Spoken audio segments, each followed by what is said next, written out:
आप सुन रहे हैं जगत गुरु तत्वदर्शी संत रामपाल जी महाराज द्वारा लिखित पुस्तक जीने की राह। भूमिका। जीने की राह पुस्तक घर घर में रखने योग्य है।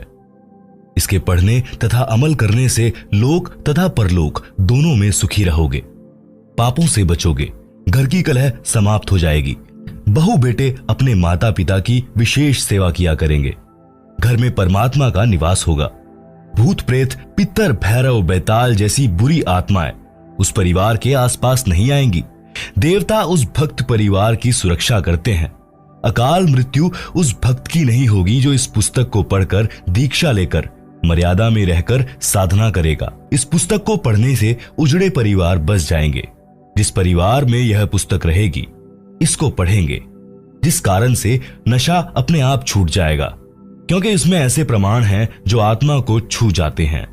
शराब, तंबाकू तथा अन्य नशे के प्रति ऐसी घृणा हो जाएगी कि इनका नाम लेने से रूह कांप जाया करेगी। पूरा परिवार सुख का जीवन जिएगा। जीवन का सफर आसानी से तय होगा, क्योंकि जीवन का मार्ग साफ हो जाता है। इस पुस्तक में पूर्ण परमात्मा कौन है, उसका नाम क्या है, उसकी भक्ति कैसी है, सब जानकारी मिलेगी। मानव जीवन सफल हो जाएगा। परिवार में किसी प्रकार की बुराई नहीं रहेगी। परमात्मा की कृपा सदा बनी रहेगी। जीने की राह उत्तम मिलने से यात्रा आसान हो जाएगी। जो इस पुस्तक को घर में नहीं रखेगा, वह जीवन की राह उत्तम न मिलने से संसार रूपी वन में भटककर अनमोल जीवन नष्ट करेगा। परमात्मा के घर में जाकर पश्चाताप के अतिरिक्त कुछ हाथ नहीं लगेगा। उस समय आपको पता चलेगा कि जीने की राह उत्तम न मिलने से जिंदगी बर्बाद हो गई। फिर आप परमात्मा से विनय करेंगे कि हे प्रभु, एक मानव जीवन और बख्श दो। मैं सच्चे मन से सत्य भक्ति करूंगा। जीवन की सच्ची राह की खोज करने सत्संग में जाया करूंगा। आजीवन भक्ति करूंगा, अपना कल्याण करवाऊंगा।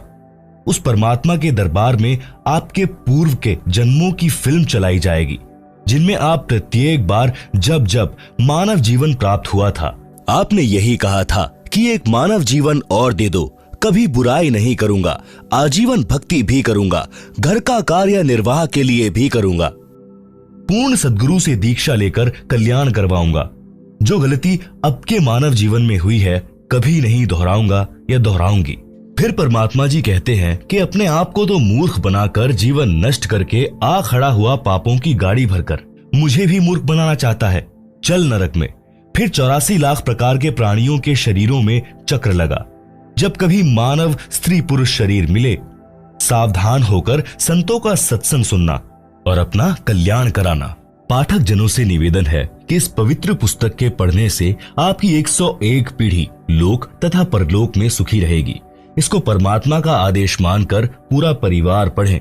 एक पढ़े, अन्य सुने, या एक से अधिक पुस्तक लेकर भिन्न भिन्न प्रतिदिन पढ़ें। इसमें लिखे प्रत्येक प्रकरण को सत्य माने, मजाक में न लें। यह किसी सांगी की बनाई नहीं है। यह परमेश्वर के गुलाम रामपाल दास द्वारा हृदय से मानव कल्याण के उद्देश्य से लिखी गई है। लाभ उठाएं। सत साहिब। लेखक दासन दास रामपाल दास, पुत्र अथवा शिष्य स्वामी रामदेवानंद जी, सतलोक आश्रम, बरवाला, जिला हिसार, हरियाणा, भारत। आप सुन रहे हैं जगत गुरु तत्वदर्शी संत रामपाल जी महाराज द्वारा लिखी पुस्तक जीने की राह का पेज नंबर 1। 2 शब्द। प्राणी की जीवन की यात्रा जन्म से प्रारंभ हो जाती है। उसकी मंजिल निर्धारित होती है। यहाँ इस पवित्र पुस्तक में मानव जीवन की यात्रा के मार्ग पर विस्तार पूर्वक वर्णन है। मानव यानी स्त्री पुरुष की मंजिल मोक्ष प्राप्ति है। उसके मार्ग में पाप तथा पुण्य कर्मों के गड्ढे तथा कांटे हैं। आप जी को आश्चर्य होगा कि पाप कर्म तो बाधक होते हैं, पुण्य तो सुखदायी होते हैं। इनको गड्ढे कहना उचित नहीं। इसका संक्षिप्त वर्णन। पाप रूपी गड्ढे व कांटे।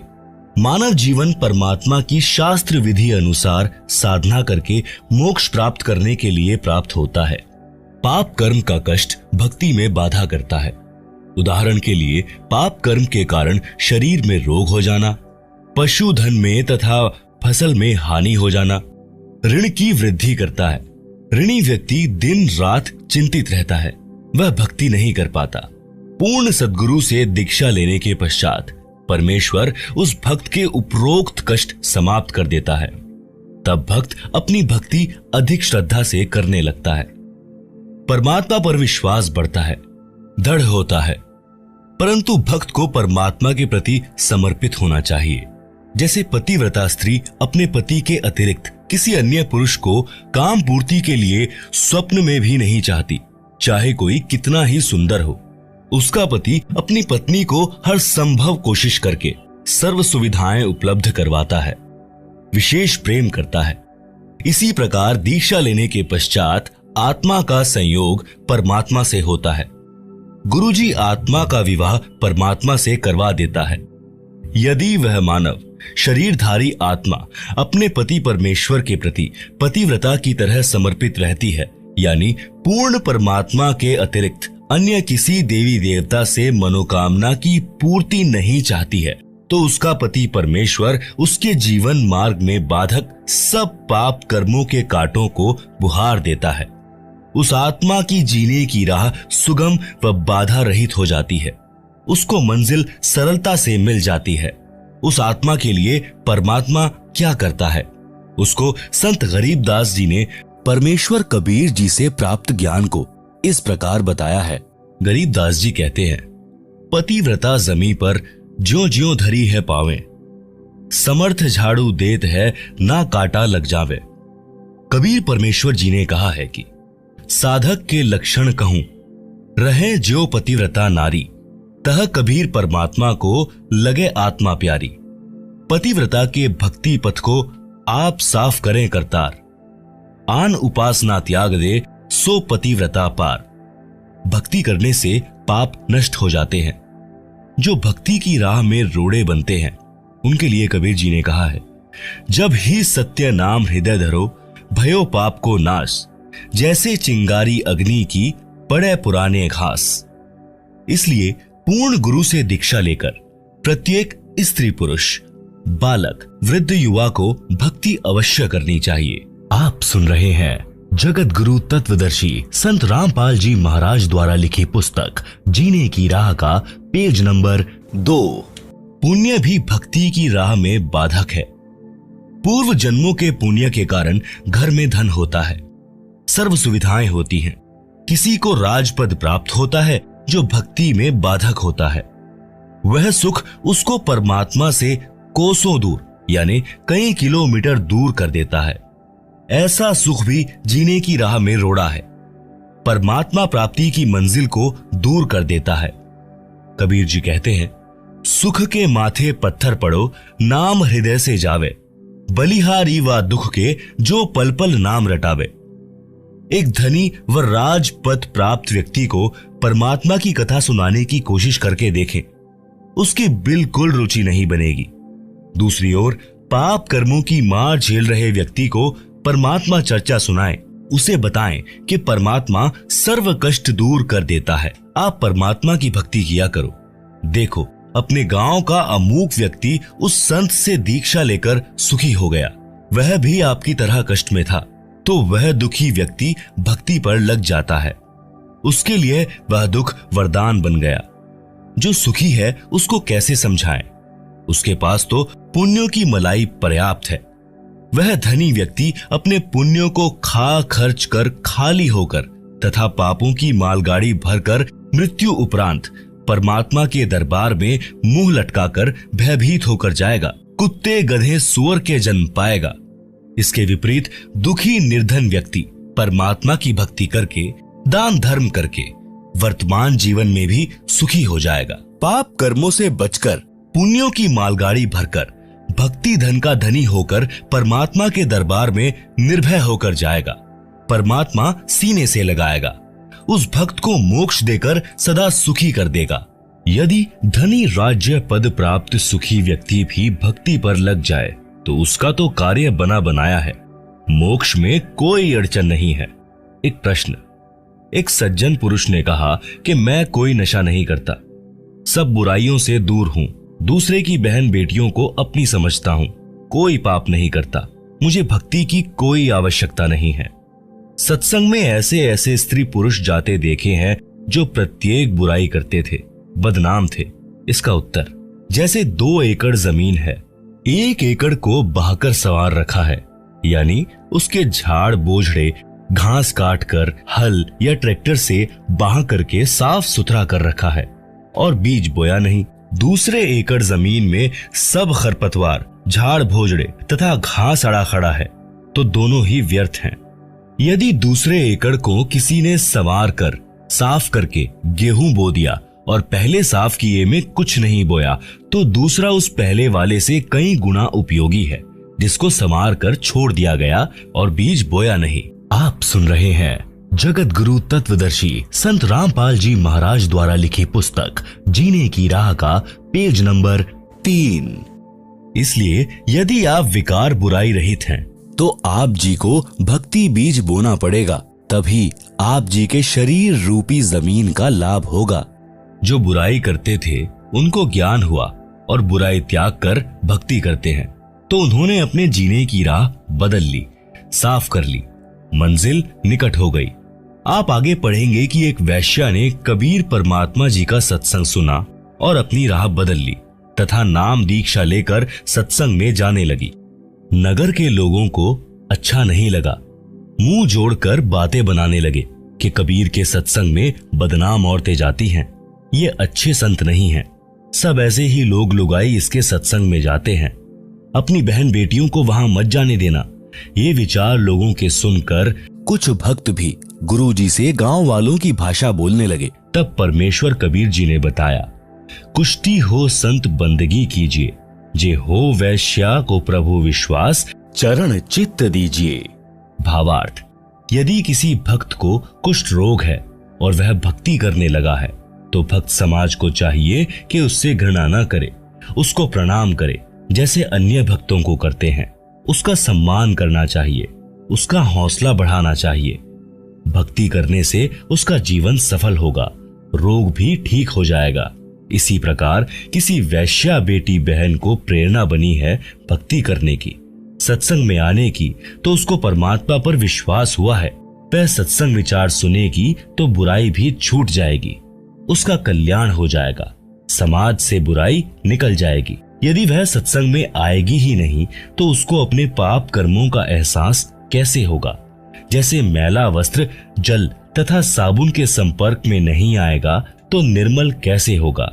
इसीलिए ऐसी बदनाम स्त्री भी भक्ति करती है तो उसको भी विशेष आदर से बुलाएं, ताकि उसको सत्संग में आने में संकोच ना हो। यदि उसको रोकोगे तो आप पाप के भागी बन जाओगे। इससे आगे की कथा में आप इसी पुस्तक जीने की राह में पृष्ठ नंबर 107 पर पढ़ेंगे, जिसकी हेडिंग है कबीर जी द्वारा शिष्यों की परीक्षा। श्रीमद् भागवत गीता के अध्याय 9 श्लोक 30 में भी यही प्रमाण है। लिखा है कि कोई अतिशय दुराचारी व्यक्ति भी है, यदि वह विश्वास के साथ परमात्मा की भक्ति करने लग गया है, तो उसे महात्मा के तुल्य मानना चाहिए। वह संतों के विचार सुनकर सुधर जाएगा और अपना कल्याण करवा लेगा। इसलिए मानव शरीरधारी प्राणी को परमात्मा की भक्ति तथा शुभ कर्म, दान धर्म गुरु जी की शरण में आकर अवश्य करने चाहिए। पूज्य कबीर परमेश्वर जी ने कहा है कि मानुष जन्म दुर्लभ है, मिले न बारंबार, तरवर से पत्ता टूट गिरे, बहुर न लागे डार। भावार्थ, कबीर परमात्मा जी ने समझाया है कि हे मानव शरीरधारी प्राणी, यह मानव जन्म स्त्री पुरुष बहुत कठिनता से युगों पर्यंत प्राप्त होता है, ये बार बार नहीं मिलता। इस शरीर के रहते रहते शुभ कर्म तथा परमात्मा की भक्ति कर, अन्यथा यह शरीर समाप्त हो गया तो आप पुनः इसी स्थिति यानी मानव शरीर को प्राप्त नहीं कर पाओगे। जैसे वृक्ष से पत्ता टूटने के पश्चात उसी डाल पर पुनः नहीं लगता, इसीलिए इस मानव शरीर के अवसर को व्यर्थ न गवा। कबीर जी ने फिर कहा, मानुष जन्म पाए कर नहीं रटे हरि नाम, जैसे कुआं जल बिना बनवाया क्या काम। भावार्थ, मानव जीवन में यदि भक्ति नहीं करता तो वह जीवन ऐसा है जैसे सुंदर कुआं बना रखा है, यदि उसमें जल ही नहीं है या जल है तो खारा यानी पीने योग्य नहीं है। उसका भी नाम भले ही कुआं है, परंतु गुण कुएं वाले नहीं है। इसी प्रकार मनुष्य भक्ति नहीं करता तो उसको भी मानव कहते हैं, परंतु मनुष्य वाले गुण नहीं हैं। पूर्व जन्मों में किए शुभ अशुभ कर्मों तथा भक्ति के कारण कोई स्वस्थ है, वह अचानक रोगी हो जाता है और लाखों रुपए उपचार पर खर्च करके मृत्यु को प्राप्त हो जाता है। कोई जन्म से रोगी होता है, आजीवन कष्ट भोग कर मर जाता है। कोई निर्धन होता है, कोई धनवान ही जन्मता है। किसी के लड़के लड़की होते हैं तो किसी को संतान प्राप्त ही नहीं होती, किसी को पुत्री पुत्री ही संतान होती है, चाहने पर भी पुत्र नहीं होता। ये सब पूर्व जन्मों के कर्मों का फल मानव भोगता है। जब तक पुनः भक्ति प्रारंभ नहीं करता तब तक पूर्व वाले संस्कार ही प्राणी को प्राप्त होते हैं। जिस समय पूर्ण सद्गुरु से दीक्षा लेकर मर्यादा से भक्ति करने लगता है तो शुभ संस्कारों में वृद्धि होने से दुख का वक्त सुख में बदलने लग जाता है। आप सुन रहे हैं जगत गुरु तत्वदर्शी संत रामपाल जी महाराज द्वारा लिखी पुस्तक जीने की राह का पेज नंबर 4, मानव जीवन की आम धारणा। जब तक यथार्थ आध्यात्मिक ज्ञान नहीं होता तो जन साधारण की धारणा होती है कि बड़ा होकर पढ़ लिख कर अपने निर्वाह की खोज करके विवाह कराकर परिवार पोषण करेंगे, बच्चों को उच्च शिक्षा तक पढ़ाएंगे, फिर उनको रोजगार मिल जाए उनका विवाह करेंगे, परमात्मा संतान को संतान दे, फिर हमारा कर्तव्य पूरा हुआ। कई बार गांव या गवांड यानी पड़ोसी गांव के वृद्ध इकट्ठे होते तो आपस में कुशल मंगल जानते तो एक ने कहा कि परमात्मा की कृपा से 2 लड़के तथा 2 लड़की हैं, कठिन परिश्रम करके पाला पोसा तथा पढ़ाया, विवाह कर दिया, सब के सब बेटा बेटियों वाले हैं, मेरा कार्य पूर्ण हुआ, 75 वर्ष का हो गया हूँ, अब बेशक मौत हो जाए, मेरा जीवन सफल हुआ, वंश बेल चल पड़ी, संसार में नाम रहेगा। इसका विवेचन उपरोक्त प्रसंग में जो भी प्राप्त हुआ वह पूर्व निर्धारित संस्कार ही प्राप्त हुआ, नया कुछ नहीं मिला। आप सुन रहे हैं जगत गुरु तत्वदर्शी संत रामपाल जी महाराज द्वारा लिखी पुस्तक जीने की राह का पेज नंबर 5। एक व्यक्ति का विवाह हुआ, संतान रूप में बेटी हुई। मानव समाज की धारणा रही है कि पुत्र नहीं है तो उसका वंश नहीं चलता, परंतु आध्यात्मिक ज्ञान की दृष्टि से पुत्र पुत्री में कोई अंतर नहीं माना जाता। आशा लगी कि दूसरा पुत्र तो बेटा होगा, मगर दूसरी भी लड़की हुई। फिर आशा लगी कि परमात्मा तीसरा तो पुत्र दे, परंतु तीसरी भी लड़की हुई। इस प्रकार कुल 5 बेटियां हुई, पुत्र का जन्म हुआ ही नहीं। इस उदाहरण से स्पष्ट होता है कि न तो मानव का चाहा हुआ और न ही किया हुआ, जो कुछ हुआ संस्कार वश ही हुआ। यह परमेश्वर का विधान है। मानव शरीर प्राप्त प्राणी को वर्तमान जन्म में पूर्ण संत से दीक्षा लेकर भक्ति करनी चाहिए तथा पुण्य दान, धर्म तथा शुभ कर्म अवश्य करने चाहिए, अन्यथा पूर्व जन्म के पुण्य मानव जीवन में खा खर्च कर खाली होकर परमात्मा के दरबार में जाएगा। फिर पशु आदि के जीवन भोगने पड़ेंगे। जैसे किसान अपने खेत में गेहूं, चना आदि बीजता है, फिर परिश्रम करके उन्हें परिपक्व करके घर लाकर अपने कोठे या कक्ष में भर लेता है। यदि वह पुनः बीज बोकर फसल तैयार नहीं करता है और पूर्व के वर्ष के गेहूं व चने को खा खर्च रहा है तो वर्तमान में तो उसे कोई आपत्ति नहीं आएगी, क्योंकि पूर्व वर्ष के गेहूं चना शेष हैं, परंतु एक दिन वह पूर्व वाला संग्रह किया अन्न समाप्त हो जाएगा और वह किसान परिवार भिखारी हो जाएगा। ठीक इसी प्रकार मानव शरीर में जो भी प्राप्त हो रहा है वह पूर्व के जन्मों का संग्रह है। यदि वर्तमान में शुभ कर्म तथा भक्ति नहीं की तो भविष्य का जीवन नरक हो जाएगा। अध्यात्म ज्ञान होने के पश्चात मानव बुद्धिमान किसान की तरह प्रति वर्ष प्रत्येक मौसम में दान धर्म स्मरण रूपी फसल बोएगा तथा अपने घर में संग्रह करके खाएगा तथा बेचकर अपना खर्च भी चलाएगा। यानी पूर्ण गुरु जी से दीक्षा लेकर उनके बताए अनुसार साधना तथा दान धर्म प्रति समागम में करके भक्ति धन को संग्रह करेगा। इसीलिए परम संत मानव को जीने की राह बताता है। उसका आधार सत्य आध्यात्मिक ज्ञान सर्व ग्रंथों से प्रमाणित होता है। जैसा कि पूर्वोक्त प्रसंग में एक वृद्ध ने बताया कि सर्व संतान का पाल पोस कर विवाह कर दिया। मेरे मानव जीवन का कार्य पूरा हुआ, मेरा जीवन सफल हुआ, अब बेशक मौत आ जाए। विचारणीय विषय है कि उसने तो पूर्व का जमा ही खर्च कर दिया, भविष्य के लिए कुछ नहीं किया, जिस कारण से उस व्यक्ति का मानव जीवन व्यर्थ गया। कबीर जी ने कहा है, क्या मांगू कुछ थिर ना रहाई, देखत नैन चला जग जाई, 1 लख पूत 1.25 लाख नाती, उस रावण के दीवाना बाती। भावार्थ, यदि एक मनुष्य एक पुत्र से वंशबेल को सदा बनाए रखना चाहता है तो ये उसकी भूल है। जैसे श्रीलंका के राजा रावण के 1 लाख पुत्र थे तथा 1.25 लाख पौत्र थे। वर्तमान में उसके कुल में कोई घर में दीपक जलाने वाला भी नहीं है। आप सुन रहे हैं जगत गुरु तत्वदर्शी संत रामपाल जी महाराज द्वारा लिखी पुस्तक जीने की राह का पेज नंबर 6। सब नष्ट हो गए, इसलिए हे मानव, परमात्मा से ये क्या मांगता है जो स्थायी ही नहीं है। यह अध्यात्म ज्ञान के अभाव के कारण प्रेरणा बनी है। परमात्मा आपको आपका संस्कार देता है, आपका किया कुछ नहीं हो रहा। उस वृद्ध की बात को माने कि पुत्र के होने से, वंश वृद्धि होने से संसार में नाम बना रहता है। एक गांव में प्रारंभ में 4 या 5 व्यक्ति थे। उनके वंश के सैकड़ों परिवार बने हैं। उनका वंश चल रहा है, उनका संसार में नाम भी चल रहा है, परंतु शास्त्रोक्त विधि से भक्ति न करने के कारण परमात्मा के विधानानुसार वह भला पुरुष कहीं गधा बनकर कष्ट उठा रहा होगा।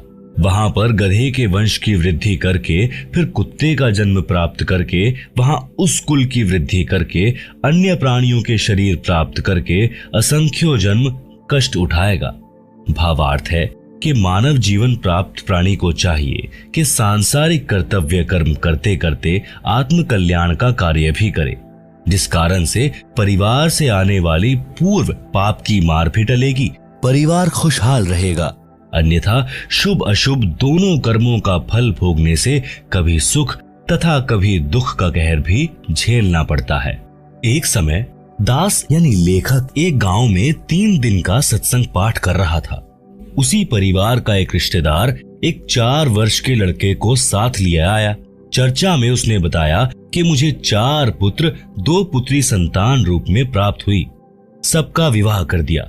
मेरे जैसा सुखी हमारे गांव में शायद ही कोई था। फिर ऐसी नौबत आई कि 2 वर्ष में घर उजड़ गया। 2 बेटे मोटरसाइकिल पर ससुराल जा रहे थे, दुर्घटना में भगवान के घर चले गए। उनकी पत्नी भी अन्य गांव में विवाह कर दी। 1 वर्ष पश्चात एक पुत्र को खेत में ट्यूबवेल पर रात्रि में सर्प ने डस लिया, मृत मिला। चौथा इस दुख से हृदयाघात से चल बसा। सब बहुएं भी चली गई। पत्नी का मानसिक संतुलन बिगड़ गया। ये लड़का बड़ी लड़की का है, जिसके सहारे दिन काट रहा हूं। बेटी को घर पर रखा है। प्रिय पाठकों से निवेदन है कि विवेक से काम ले और मानव जीवन की सच्ची राह पकड़े। भक्ति अवश्य करें। संतान होना या ना होना ये आपके पूर्व के कर्मों का फल है। यदि संतान को धर्म कर्म का ज्ञान नहीं है तो वह चाहे कितनी ही नेक हो, कभी ना कभी गलती कर ही देगी। वह सब पाप कर्मों के कारण होगा। एक व्यक्ति ने बताया कि मेरा ससुर 4 एकड़ का जाट किसान था। उसने दिन रात मेहनत करके कुल 16 एकड़ जमीन खरीद कर बना ली, यानी 12 एकड़ जमीन और मोल ले ली। 4 लड़के थे और एक लड़की थी। सबकी शादी कर दी। 60 वर्ष की आयु में मेरे ससुर जी को अधरंग मार गया। चारों लड़के भिन्न रहते थे। कुछ दिन बड़े बेटे में रहा, परंतु 6 महीने में ही कपड़ों में बदबू आने लगी। फिर तीसरे नंबर वाले के घर में रहा। कुछ दिन बाद उसने भी हाथ खड़े कर दिए। इसी प्रकार चारों पुत्र सेवा से तंग आ गए। गांव की पंचायत ने मेरे ससुर जी की सेवा कराने के उद्देश्य से 2 एकड़ जमीन उसको अधिक देने का फैसला किया, जो बेटा अपने पिता की सेवा करेगा। आप सुन रहे हैं जगत गुरु तत्वदर्शी संत रामपाल जी महाराज द्वारा लिखी पुस्तक जीने की राह का पेज नंबर 7। इस लालच में छोटे वाले ने सेवा करने की बात मान ली। 6 महीने में उसने कहा कि मेरे बस की बात नहीं है। रिश्तेदार इकट्ठे हुए, सब बच्चों को सभी प्रकार से समझाया, परंतु कोई सेवा को तैयार नहीं हुआ। वह भक्त बता रहा था कि मेरा ससुर बोल भी नहीं पा रहा था। जब छोटा पोता सामने आया तो गर्दन के संकेत से कह रहा था कि आजा मेरे पास, लाड करूंगा। यह भूल पड़ी है, बेटों ने तो कर दी मौज, पोतों की कसर बाकी है। उन 2 एकड़ को ठेके पर देकर उसके लिए एक नौकर रखा। दुर्गति से मरा। विचार करें कि ऐसे कमेरे व्यक्ति को ये भी ज्ञान होता कि भक्ति तथा धर्म के बिना मानव जीवन नरक बन जाता है, तो वह उसके साथ साथ परमात्मा की भक्ति भी करता तथा ऐसी दशा को प्राप्त नहीं होता। बच्चे भी सेवा करते। सत्संग में यही शिक्षा दी जाती है। श्रद्धालुओं को दया धर्म का पाठ पढ़ाया जाता है। आश्रम में सत्संग के दौरान वृद्ध, रोगी, अपंग, छोटे बच्चों सहित माताएं, बहनें, बेटियां आती हैं। आश्रम में पुराने भक्तों तथा भक्तमतियों की ड्यूटी लगाई जाती है।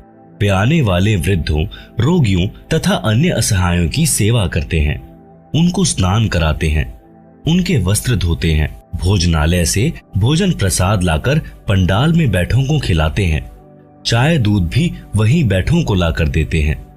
विचार करें कि जो बच्चे सत्संग में जाने वाले तथा बेटी, बहनें, माई व भक्त भाई सत्संग में आने वाले गैरों की सेवा करते हैं, तो वे घर पर अपने माता पिता, भाई बहन, सास ससुर की भी उसी भाव से सेवा करेंगे, क्योंकि उनका स्वभाव बन जाता है।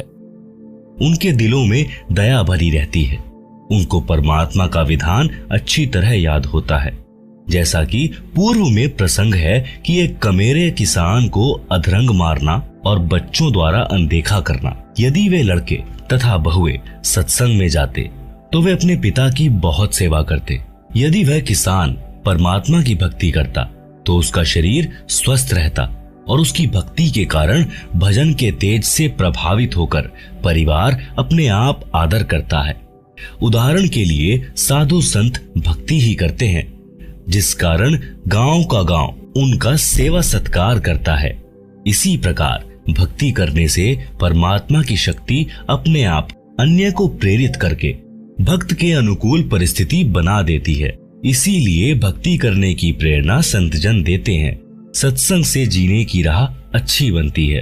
कबीर परमेश्वर ने फिर बताया है, काया तेरी है नहीं, माया कहां से होए, भक्ति कर दिल पाक से, जीवन है दिन दोए, बिन उपदेश अचंभ है, क्यों जीवत है प्राण, भक्ति बिना कहां ठोर है, ये नर नाही पाषाण। आप सुन रहे हैं जगत गुरु तत्वदर्शी संत रामपाल जी महाराज द्वारा लिखी पुस्तक जीने की राह का पेज नंबर 8। भावार्थ। परमात्मा कबीर जी कह रहे हैं कि हे भोले मानव, मुझे आश्चर्य है कि बिना गुरु से दीक्षा लिए किस आशा को लेकर जीवित है। न तो शरीर तेरा है, ये भी त्याग कर जाएगा, फिर संपत्ति आपकी कैसे है। जिनको यह विवेक नहीं है कि भक्ति बिना जीव का कहीं भी ठिकाना नहीं है, तो वे नर यानी मानव नहीं हैं, वे तो पत्थर हैं। उनकी बुद्धि पर पत्थर गिरे हैं। कबीर जी ने फिर कहा है कि बेगार की परिभाषा अगम निगम को खोज ले, बुद्धि विवेक विचार, उदय अस्त का राज मिले तो बिन नाम बेकार। भावार्थ। पुराने समय में पुलिस थानों में जीप, कार आदि गाड़ियां नहीं होती थी। जब पुलिस वालों को कहीं छापा मारनी होती थी तो किसी प्राइवेट 3 व्हीलर या 4 व्हीलर वालों को जबरदस्ती पकड़ लेते और उसके व्हीकल में बैठकर जहां जाना होता ले जाते। ड्राइवर भी 3 व्हीलर वाला होता था तथा पेट्रोल डीजल भी वही अपनी जेब से डलवाता था। उस दिन की दिहाड़ी भी नहीं कर पाता था। पुलिस वाले उसको सारा दिन इधर उधर घुमाते रहते थे। आम व्यक्ति तो ये विचार करता था कि ये 3 व्हीलर वाला आज तो बहुत ज्यादा कमाई करेगा, सारा दिन चला है, परंतु उसका मन ही जानता था उस दिन उसके साथ क्या बीती होती थी। ऐसे ही राजा लोग इस जन्म में भक्ति ना करके केवल राज्य व्यवस्था को बनाए रखने में जीवन समाप्त कर रहे हैं तो वे बेगार करके जाते हैं। पूर्व जन्म के धर्म कर्म से राजा बनता है, वर्तमान जन्म में उसी पुण्य को खर्च खा रहा होता है। जनता को तो लगता है कि राजा बड़ी मौज कर रहा है, आध्यात्मिक दृष्टि से वह बेगार कर रहा है, भक्ति कमाई नहीं कर रहा है। यदि व्यक्ति पूर्ण गुरु से दीक्षा लेकर भक्ति नहीं करता है तो उसको चाहे उदय अस्त का यानी पूरी पृथ्वी का राज्य भी मिल जाए तो भी वह 3 व्हीलर वाले की तरह व्यर्थ की मारो मार यानी गहमा गहमी कर रहा है, उसे कुछ लाभ नहीं होगा।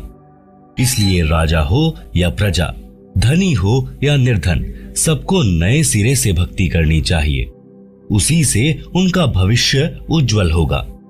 परमात्मा कबीर जी ने अपने शिष्य संत गरीबदास जी को तत्व ज्ञान समझाया जो इस प्रकार है। राग आसावरी, शब्द नंबर 1।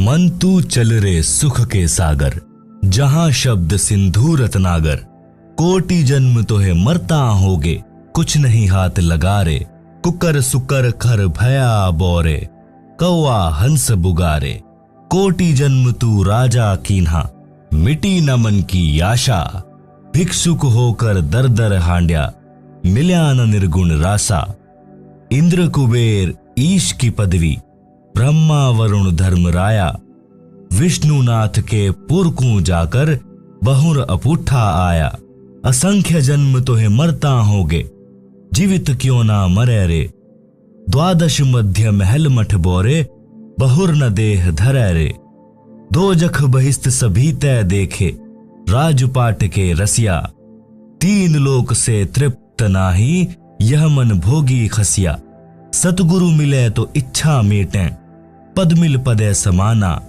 चल हंसा उस लोक पठाऊं, जो आदि अमर अस्थाना, 4 मुक्ति जहां चंपी करती, माया हो रही दासी, दास गरीब अभय पद पर से, मिले राम अविनाशी। आप सुन रहे हैं जगत गुरु तत्वदर्शी संत रामपाल जी महाराज द्वारा लिखी पुस्तक जीने की राह का पेज नंबर 9। सूक्ष्म वेद की वाणी का भावार्थ। आत्मा और मन को पात्र बनाकर संत गरीबदास जी ने संसार के मानव को समझाया है। कहा है कि यह संसार दुखों का घर है, इससे भिन्न एक और संसार है जहां कोई दुख नहीं है। वह स्थान यानी सनातन परम धाम सत्यलोक है तथा वहां का प्रभु अविनाशी परमेश्वर सुखों का सागर है। सुख सागर अर्थात अमर परमात्मा तथा उसकी राजधानी अमरलोक की संक्षिप्त परिभाषा बताई है। शंखो लहर मेहर की उपजे, कहर नहीं जहां कोई, दास गरीब अचल अविनाशी, सुख का सागर सोई। भावार्थ। जिस समय मैं यानी लेखक अकेला होता हूँ तो कभी कभी ऐसी हिलोर अंदर से उठती है। उस समय सब अपने से लगते हैं, चाहे किसी ने मुझे कितना ही कष्ट दे रखा हो, उसके प्रति द्वेष भावना नहीं रहती, सब पर दया भाव बन जाता है। ये स्थिति कुछ मिनट ही रहती है। उसको मेहर की लहर कहा है। सतलोक अर्थात सनातन परम धाम में जाने के पश्चात प्रत्येक प्राणी को इतना आनंद आता है, वहां पर ऐसी असंख्यों लहरें आत्मा में उठती रहती हैं। जब वह लहर मेरी आत्मा से हट जाती है तो वहीं दुखमय स्थिति प्रारंभ हो जाती है। उसने ऐसा क्यों कहा? वह व्यक्ति अच्छा नहीं है, वो हानि हो गई, यह हो गया, वो हो गया। यह कहर की लहर यानी दुख की लहर कही जाती है। उस सतलोक में असंख्य लहर मेहर की उठती हैं, यानी दया की उठती हैं। वहां कोई कहर नहीं है। वैसे तो सतलोक में कोई दुख नहीं है। कहर का अर्थ भयंकर कष्ट होता है। जैसे एक गांव में आपसी रंजिश के चलते विरोधियों ने दूसरे पक्ष के एक परिवार के 3 सदस्यों की हत्या कर दी। कहीं पर भूकंप के कारण हजारों व्यक्ति मर जाते हैं। उसे कहते हैं कहर टूट पड़ा या कहर कर दिया। ऊपर लिखी वाणी में सुख सागर की परिभाषा संक्षिप्त में बताई है।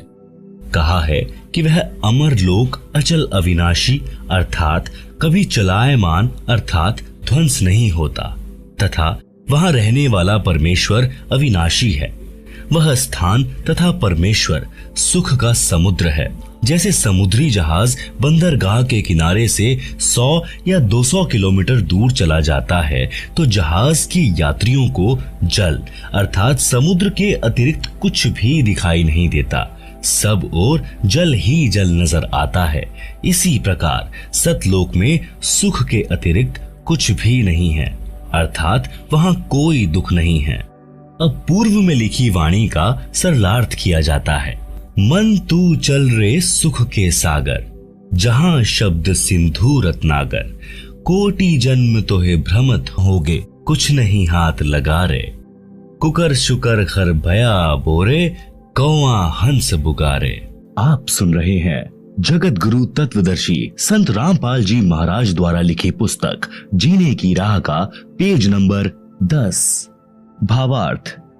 परमेश्वर कबीर जी ने अपनी अच्छी आत्मा संत गरीबदास जी को सूक्ष्म वेद समझाया। उसको संत गरीबदास जी गांव छुड़ानी, जिला झज्जर, हरियाणा प्रांत ने आत्मा तथा मन को पात्र बनाकर विश्व के मानव को काल ब्रह्म के लोक का कष्ट तथा सतलोक का सुख बताकर उस परम धाम में चलने के लिए सत्य साधना जो शास्त्रोक्त है करने की प्रेरणा की है। मन तू चल रे सुख के सागर, अर्थात सनातन परम धाम में चल, जहां पर शब्द नष्ट नहीं होता। इसलिए शब्द का अर्थ अविनाशीपन से है कि वह स्थान अमृतत्व का सिंधु अर्थात सागर है और मोक्ष रूपी रत्न का आगर अर्थात खान है। इस काल ब्रह्म के लोक में आप जी ने भक्ति भी की, परंतु शास्त्रानुकूल साधना बताने वाले तत्वदर्शी संत न मिलने के कारण आप करोड़ों जन्मों से भटक रहे हो। करोड़ों अरबों रुपए संग्रह करने में पूरा जीवन लगा देते हो, फिर मृत्यु हो जाती है। वह जोड़ा हुआ धन जो आपके पूर्व के संस्कारों से प्राप्त हुआ था, उसे छोड़कर संसार से चला गया। उस धन के संग्रह करने में जो पाप किए वे आप जी के साथ गए। आप जी ने उस मानव जीवन में तत्वदर्शी संत से दीक्षा लेकर शास्त्र विधि अनुसार भक्ति की साधना नहीं की, जिस कारण से आपको कुछ हाथ नहीं आया। पूर्व के पुण्यों के बदले धन ले लिया, वह धन यहीं रह गया, आपको कुछ भी नहीं मिला। आपको मिले धन संग्रह तथा भक्ति शास्त्रानुकूल न करने के पाप, जिनके कारण आप कुकर यानी कुत्ता, खर यानी गधा, सुकर यानी सुअर, कौवा यानी कि एक पक्षी, हंस एक पक्षी जो केवल सरोवर में मोती खाता है, बुगा बुगला पक्षी आदि आदि की योनियों को प्राप्त करके कष्ट उठाया। कोटि जन्म तू राजा कीन्हा, मिटी न मन की आशा। भिक्षुक होकर दर दर हांड्या, मिलान निर्गुण रासा। सरलार्थ। हे मानव, आप जी ने काल ब्रह्म की कठिन से कठिन साधना की, घर त्याग कर जंगल में निवास किया, फिर गांव व नगर में घर घर के द्वार पर हांड्या अर्थात घूमा। भिक्षा प्राप्ति के लिए जंगल में साधना रत साधक निकट के गांव या शहर में जाता है। एक घर से भिक्षा पूरी नहीं मिलती तो अन्य घरों से भोजन लेकर जंगल में चला जाता है। कभी कभी तो साधक एक दिन भिक्षा मांग कर लाते हैं, उसी से 2-3 दिन निर्वाह करते हैं। रोटियों को पतले कपड़े रुमाल जैसे कपड़े को छालना कहते हैं। छालने में लपेटकर वृक्ष की टहनियों से बांध देते थे। वे रोटियां सूख जाती हैं, उनको पानी में भिगोकर नरम करके खाते थे। वे प्रतिदिन भिक्षा मांगने जाने में जो समय व्यर्थ होता था, उसकी बचत करके उस समय को काल ब्रह्म की साधना में लगाते थे। आप सुन रहे हैं जगत गुरु तत्वदर्शी संत रामपाल जी महाराज द्वारा लिखित पुस्तक जीने की राह का पेज नंबर 11। भावार्थ है कि जन्म मरण से छुटकारा पाने के लिए अर्थात पूर्ण मोक्ष प्राप्ति के लिए वेदों में वर्णित विधि तथा लोक वेद से घोर तप करते थे। उनको तत्वदर्शी संत न मिलने के कारण निर्गुण रासा अर्थात गुप्त ज्ञान, जिसे तत्व ज्ञान कहते हैं, वह नहीं मिला, क्योंकि यजुर्वेद अध्याय 40 मंत्र 10 में तथा चारों वेदों का सारांश रूप श्रीमद् भगवत गीता अध्याय 4 श्लोक 32 तथा 34 में कहा है कि जो यज्ञों अर्थात धार्मिक अनुष्ठानों का विस्तृत ज्ञान स्वयं सच्चिदानंद घन ब्रह्म अर्थात परम अक्षर ब्रह्म अपने मुख कमल से बोलकर सुनाता है, वह तत्व ज्ञान अर्थात सूक्ष्म वेद है। गीता ज्ञान दाता ब्रह्म ने कहा है कि उस तत्व ज्ञान को तू तत्वज्ञानियों के पास जाकर समझ। उनको दंडवत प्रणाम करने से, नम्रता पूर्वक प्रश्न करने से वे परमात्म तत्व को भली भांति जानने वाले तत्वदर्शी संत तुझे तत्व ज्ञान का उपदेश करेंगे। इससे सिद्ध हुआ कि तत्व ज्ञान न वेदों में है और न ही गीता शास्त्र में। यदि होता तो एक अध्याय और बोल देता, कह देता कि तत्व ज्ञान उस अध्याय में पढ़े। संत गरीबदास जी ने मन के बहाने मानव शरीरधारी प्राणियों को समझाया है कि वह निर्गुण रासा अर्थात तत्व ज्ञान न मिलने के कारण काल ब्रह्म की साधना करके आप करोड़ों जन्मों में राजा बने। फिर भी मन की इच्छा समाप्त नहीं हुई, क्योंकि राजा सोचता है कि स्वर्ग में सुख है। यहाँ राज में कोई सुख चैन नहीं है, शांति नहीं है। निर्गुण रासा का भावार्थ, निर्गुण का अर्थ है कि वह वस्तु तो है परंतु उसका लाभ नहीं मिल रहा। वृक्ष के बीज में फल तथा वृक्ष निर्गुण रूप में है।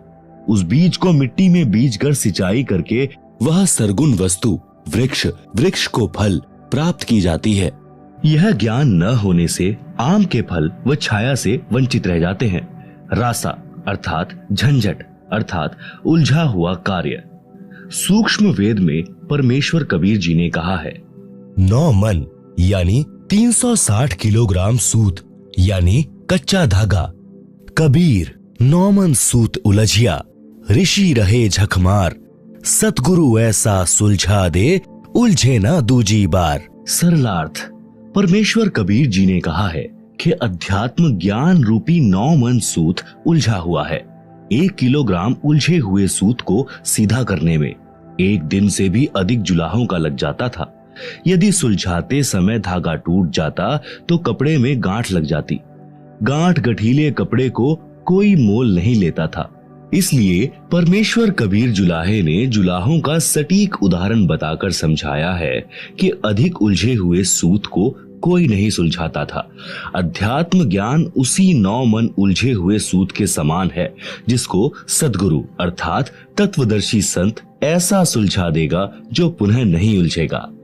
बिना सुलझे अध्यात्म ज्ञान के आधार से अर्थात लोक वेद के अनुसार साधना करके स्वर्ग नरक 84 लाख प्रकार के प्राणियों के जीवन, पृथ्वी पर किसी टुकड़े का राज्य, स्वर्ग का राज्य प्राप्त किया, पुनः फिर जन्म मरण के चक्र में गिरकर कष्ट पर कष्ट उठाया। परंतु काल ब्रह्म की वेदों में वर्णित विधि के अनुसार साधना करने से वह परम शांति तथा सनातन परम धाम प्राप्त नहीं हुआ, जो गीता अध्याय 18 श्लोक 62 में कहा है, और न ही परमेश्वर का वह परम पद प्राप्त हुआ, जहां जाने के पश्चात साधक लौटकर संसार में कभी नहीं आते, जो गीता अध्याय 15 श्लोक 4 में कहा है। काल ब्रह्म की साधना से निम्न लाभ होता रहता है। वाणी नंबर 3, इंद्र कुबेर ईश की पदवी, ब्रह्मा वरुण धर्मराया, विष्णुनाथ के पुरकू जाकर बहुर अपूठा आया। आप सुन रहे हैं जगत गुरु तत्वदर्शी संत रामपाल जी महाराज द्वारा लिखित पुस्तक जीने की राह का पेज नंबर 12। सरलार्थ, काल ब्रह्म की साधना करके साधक इंद्र का भी पद प्राप्त कर सकता है। इंद्र स्वर्ग के राजा का पद है। इसको देवराज अर्थात देवताओं का राजा तथा सुरपति भी कहते हैं। यह सिंचाई विभाग अर्थात वर्षा मंत्रालय भी अपने अधीन रखता है। एक प्रश्न, इंद्र की पदवी कैसे प्राप्त होती है? उत्तर, अधिक तप करने से तथा 100 मन घी का प्रयोग करके धर्म यज्ञ करने से एक धर्म यज्ञ संपन्न होती है। ऐसी 100 धर्म यज्ञ निर्विघ्न करने से इंद्र की पदवी साधक प्राप्त करता है। तप या यज्ञ के दौरान यज्ञ या तप की मर्यादा भंग हो जाती है तो नए सिरे से यज्ञ या तप करना पड़ता है। इस प्रकार इंद्र की पदवी प्राप्त होती है। एक और प्रश्न, इंद्र का शासन काल कितना है? मृत्यु उपरांत इंद्र के पद को छोड़कर प्राणी किस योनि को प्राप्त करता है? उत्तर, इंद्र स्वर्ग के राजा के पद पर 72 चौकड़ी अर्थात 72 चतुर्युग तक बना रहता है। एक चतुर्युग में सतयुग, त्रेता युग, द्वापर युग तथा कलयुग का समय होता है, जो 17,28,000 प्लस 12,96,000 प्लस 8,64,000 प्लस 4,32,000 क्रमशः सतयुग प्लस त्रेता युग प्लस द्वापर युग प्लस कलयुग का समय अर्थात 43,20,000 वर्ष का समय एक चतुर्युग में होता है। ऐसे बने 72 चतुर्युग तक वह साधक इंद्र के पद पर स्वर्ग के राजा का सुख भोगता है। एक कल्प अर्थात ब्रह्मा जी के एक दिन में यानी कि जो 1008 चतुर्युग का होता है, 14 जीव इंद्र के पद पर रहकर अपना किया पुण्य कर्म भोगते हैं। इंद्र के पद को भोगकर वे प्राणी गधे का जीवन प्राप्त करते हैं। एक कथा, मार्कंडेय ऋषि तथा अप्सरा का संवाद। एक समय बंगाल की खाड़ी में मार्कंडेय ऋषि तप कर रहा था। इंद्र के पद पर विराजमान आत्मा को ये शर्त होती है कि यदि उसके शासन काल में 72 चौकड़ी युग के दौरान यदि पृथ्वी पर कोई व्यक्ति इंद्र पद प्राप्त करने योग्य तप या धर्म यज्ञ कर लेता है और उसकी क्रिया में कोई बाधा नहीं आती है, तो उस साधक को इंद्र का पद दे दिया जाता है और वर्तमान इंद्र से वह पद छीन लिया जाता है। इसीलिए जहां तक संभव होता है, इंद्र अपने शासन काल में किसी साधक का तप या धर्म यज्ञ पूर्ण नहीं होने देता, उसकी साधना भंग करा देता है, चाहे कुछ भी करना पड़े। आप सुन रहे हैं जगत गुरु तत्वदर्शी संत रामपाल जी महाराज द्वारा लिखी पुस्तक जीने की राह का पेज नंबर 13। जब इंद्र को उसके दूतों ने बताया कि बंगाल की खाड़ी में मार्कंडेय नामक ऋषि तप कर रहे हैं, इंद्र ने मार्कंडेय ऋषि का तप भंग करने के लिए उर्वशी यानी कि इंद्र की पत्नी भेजी। सर्व श्रृंगार करके देवपरी मार्कंडेय ऋषि के सामने नाचने गाने लगी। अपनी सिद्धि से उस स्थान पर बसंत ऋतु जैसा वातावरण बना दिया। मार्कंडेय ऋषि ने कोई उत्सुकता नहीं दिखाई। उर्वशी ने कमर का नाड़ा तोड़ दिया, निर्वस्त्र हो गई। तब मार्कंडेय ऋषि बोले, हे बेटी, हे बहन, हे माई, आप यह क्या कर रही हो? आप यहाँ गहरे जंगल में अकेली किस लिए आई? उर्वशी ने कहा कि ऋषि जी मेरे रूप को देखकर इस आरण्य खंड यानी वन खंड के सर्व साधक अपना संतुलन खो गए, परंतु आप डगमग नहीं हुए। न जाने आपकी समाधि कहाँ थी। कृपया आप मेरे साथ इंद्रलोक में चलो, नहीं तो मुझे सजा मिलेगी कि तू हार कर आ गई।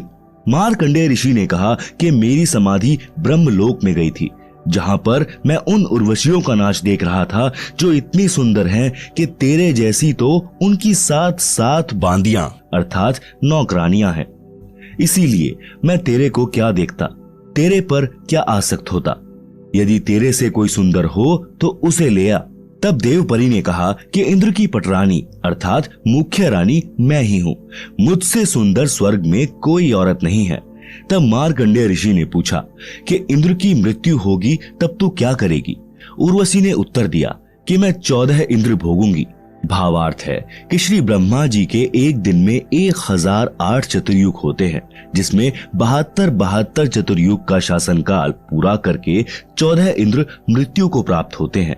इंद्र की रानी वाली आत्मा ने किसी मानव जन्म में इतने अत्यधिक पुण्य किए थे, जिस कारण से वह 14 इंद्रों की पटरानी बनकर स्वर्ग सुख तथा पुरुष सुख को भोगेगी।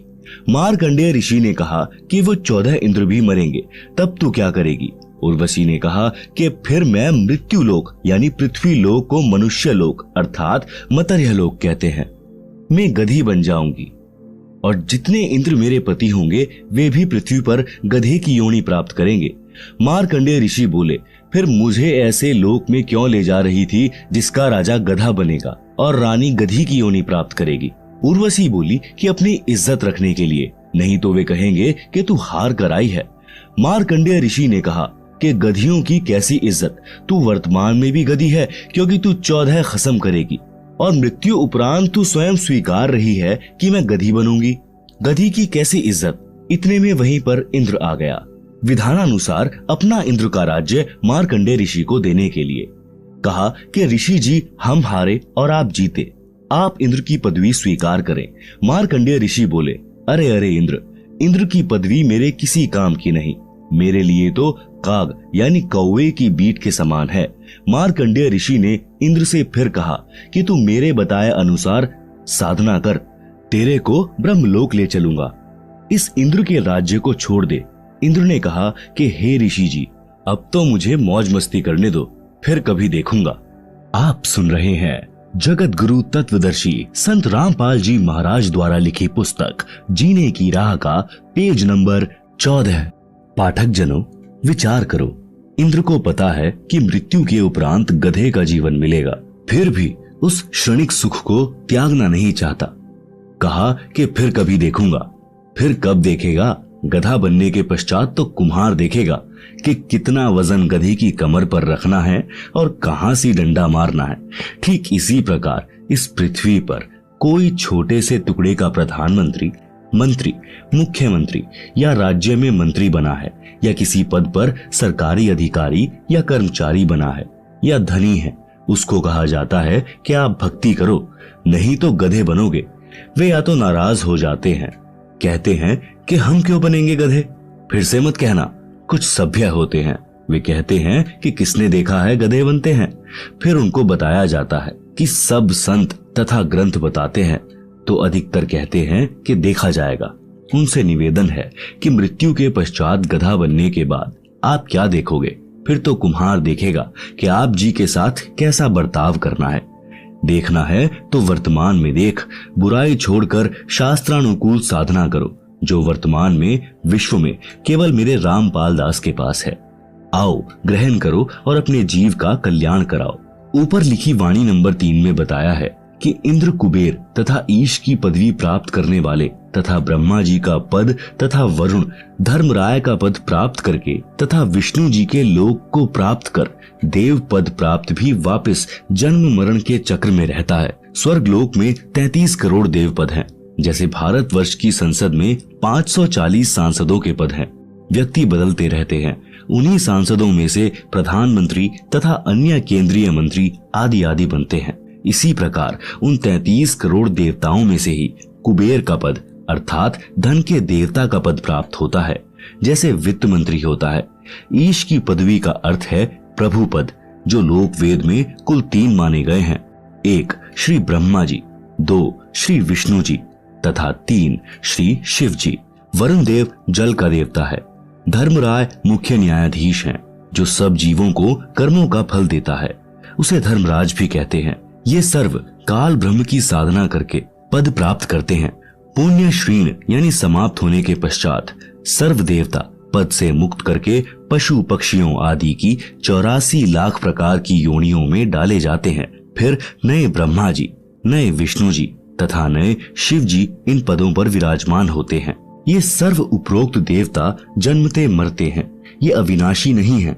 इनकी स्थिति आप जी को सृष्टि रचना अध्याय में इसी पुस्तक में स्पष्ट होगी कि ये कितने प्रभु हैं, किसके पुत्र हैं तथा कौन इनकी माता जी हैं। अन्य प्रमाण श्री देवी पुराण सचित्र मोटा टाइप केवल हिंदी गीता प्रेस गोरखपुर से प्रकाशित के 3 स्कंद में पृष्ठ 123 पर लिखा है कि तुम शुद्ध स्वरूपा हो। यह सारा संसार आपसे ही उद्भासित हो रहा है। मैं, विष्णु, ब्रह्मा और शंकर आपकी कृपा से विद्यमान हैं। हमारा तो आविर्भाव अर्थात जन्म तथा तिरोभाव अर्थात मृत्यु हुआ करता है। आप प्रकृति देवी हैं। आप सुन रहे हैं जगत गुरु तत्वदर्शी संत रामपाल जी महाराज द्वारा लिखी पुस्तक जीने की राह का पेज नंबर 15। शंकर भगवान बोले कि हे देवी, यदि ब्रह्मा के पश्चात उत्पन्न होने वाले विष्णु आपसे उत्पन्न हुए हैं, तो क्या मैं तमोगुणी लीला करने वाला शंकर क्या आपकी संतान नहीं हुआ? अर्थात मुझे भी उत्पन्न करने वाली तुम ही हो। हम तो केवल नियमित कार्य ही कर सकते हैं, अर्थात जिसके भाग्य में जो लिखा है हम वही प्रदान कर सकते हैं। न अत्यधिक कर सकते, न कम कर सकते। पाठक जनों, इस श्री देवी पुराण के उल्लेख से स्पष्ट हुआ कि श्री ब्रह्मा जी, श्री विष्णु जी तथा श्री शंकर जी नाशवान हैं। इनकी माता जी का नाम श्री देवी दुर्गा है। अधिक जानकारी आप सृष्टि रचना अध्याय से ग्रहण करेंगे, जो इसी पुस्तक में पीछे पृष्ठ 254 पर लिखी है। ये प्रधान देवता है। अन्य इनसे निम्न स्तर के देव हैं। ये सर्व जन्मते मरते हैं। अविनाशी राम नहीं है, अविनाशी परमात्मा नहीं है। श्रीमद् भागवत गीता अध्याय 10 श्लोक 2 में लिखा है, कि गीता ज्ञान दाता काल ब्रह्म ने कहा है कि मेरी उत्पत्ति को ना तो देवता जानते और ना महर्षि जन जानते, क्योंकि इन सब का आदि कारण मैं ही हूं, अर्थात ये सर्व मेरे से उत्पन्न हुए हैं। गीता अध्याय 4 श्लोक 5 में गीता ज्ञान बोलने वाले ने कहा है कि हे अर्जुन, तेरे और मेरे बहुत जन्म हो चुके हैं, तू नहीं जानता, मैं जानता हूं। गीता अध्याय 2 श्लोक 12 में भी स्पष्ट है कि तू, मैं तथा सब राजा सेना पहले भी जन्मे थे, आगे भी जन्मेंगे। गीता अध्याय 14 श्लोक 3 में गीता ज्ञान दाता ने कहा है कि हे अर्जुन, मेरी प्रकृति अर्थात दुर्गा तो गर्भ धारण करती है, मैं उसके गर्भ में बीज स्थापित करता हूं, जिससे सर्व प्राणियों की उत्पत्ति होती है। गीता अध्याय 14 श्लोक 4 में गीता ज्ञान दाता ने कहा है कि हे अर्जुन, नाना प्रकार की सब योनियों में जितने शरीरधारी मूर्तियां उत्पन्न होती हैं, महत प्रकृति तो उन सबकी गर्भ धारण करने वाली माता है। अहम ब्रह्म यानी मैं ब्रह्म बीज स्थापित करने वाला पिता हूं। गीता अध्याय 14 श्लोक 5 गीता ज्ञान दाता ने स्पष्ट किया है कि हे अर्जुन, सत्व गुण श्री विष्णु जी, रज गुण श्री ब्रह्मा जी तथा तम गुण श्री शिव जी, ये प्रकृति अर्थात दुर्गा देवी से उत्पन्न तीनों देवता अर्थात तीनों गुण अविनाशी जीवात्मा को कर्मों के अनुसार शरीर में बांधते हैं। उपरोक्त प्रमाणों से स्पष्ट हुआ कि उपरोक्त देवता नाशवान है तथा काल ब्रह्म की संतान है। प्रसंग चल रहा है कि वाणी संख्या 3 का सरलार्थ इंद्र, कुबेर, ईश अर्थात ब्रह्मा, विष्णु, शिव तक की पदवी प्राप्त करके तथा वरुण, धर्मराय की पदवी तथा श्री विष्णुनाथ के लोक को प्राप्त करके भी जन्म मरण के चक्र में रहते हैं। आप सुन रहे हैं जगत गुरु तत्वदर्शी संत रामपाल जी महाराज द्वारा लिखी पुस्तक जीने की राह का पेज नंबर 16। मार्कंडेय ऋषि जी ब्रह्म साधना कर रहे थे, उसी को सर्वोत्तम मान रहे थे, इसीलिए इंद्र को कह रहे थे कि आ, तेरे को ब्रह्म साधना का ज्ञान कराऊं। ब्रह्मलोक की तुलना में स्वर्ग का राज्य हलवे की तुलना में जैसे कौवे की बीट है। पाठक जनों, आप जी ने ब्रह्म साधना करने वाले श्री चुणक ऋषि, श्री दुर्वासा ऋषि तथा कपिल मुनि जिन्होंने ब्रह्म साधना की थी, उनकी साधना को गीता ज्ञान दाता ने गीता अध्याय 7 श्लोक 18 में अनुत्तम अर्थात घटिया बताया है। उसी श्रेणी की साधना मार्कंडेय ऋषि जी की थी, जिसको अति उत्तम मान कर रहे थे तथा इंद्र जी को भी राय दे रहे थे कि ब्रह्म साधना कर ले। सूक्ष्म वेद में कहा है कि औरों पंथ बतावही आप न जाने रहा, मोती मुक्ता दर्शत नाही, ये जग है सब अंधरे, दिखत के तो नैन जिसम है, फिरा मोतिया बिंदरे। वेद पढ़े पर भेद न जाने, बांचे पुराण 18, पत्थर की पूजा करें भूले सिरजनहारा। वाणी नंबर 1 का भावार्थ अन्य को मार्गदर्शन करते हैं, स्वयं भक्ति का मार्ग ज्ञान नहीं। वाणी नंबर 2 का भावार्थ तत्वदर्शी संत के अभाव के कारण मोती मुक्ता यानी मोक्ष रूपी मोती अर्थात मोक्ष मंत्र दिखाई नहीं देता। यह सर्व संसार अध्यात्म ज्ञान नेत्रहीन अंधा है। जिस किसी को मोतियाबिंद जो एक प्रकार का नेत्र रोग है, जिसमें आंखें स्वस्थ दिखाई देती हैं, परंतु उस रोगग्रस्त व्यक्ति को कुछ दिखाई नहीं देता। यह उदाहरण देकर बताया है कि फर्राटेदार संस्कृत भाषा बोलते हैं, लगते हैं महाविद्वान हैं, परंतु सदग्रंथों के गूढ़ रहस्यों को नहीं जानते। इनको अज्ञान रूपी मोतियाबिंद हुआ है। वाणी नंबर 3 का भावार्थ वेदों को पढ़कर कंठस्थ करने वाले वेदों के गूढ़ रहस्यों को न समझकर उनके विरुद्ध साधना करते कराते हैं। वेदों में पत्थर की मूर्ति की पूजा का कहीं उल्लेख नहीं है। वे वेदों के विद्वान कहलाने वाले पत्थर पूजा करते तथा कराते हैं। वेदों में वर्णित सिरजनहार को भुला दिया है। श्रीमद् भगवत गीता अध्याय 4 श्लोक 25 से 29 तक यही बताया है कि जो साधक जैसी भी साधना करता है उसे उत्तम मान कर रहा होता है। सर्व साधक अपनी अपनी भक्ति को पाप नाश करने वाली जानते हैं। गीता अध्याय 4 श्लोक 32 में स्पष्ट किया है कि यज्ञों अर्थात धार्मिक अनुष्ठानों का ज्ञान स्वयं सच्चिदानंद घन ब्रह्म ने अपने मुख कमल से बोली वाणी में विस्तार के साथ कहा है। वह तत्व ज्ञान है जिसे जानकर साधक सर्व पापों से मुक्त हो जाता है।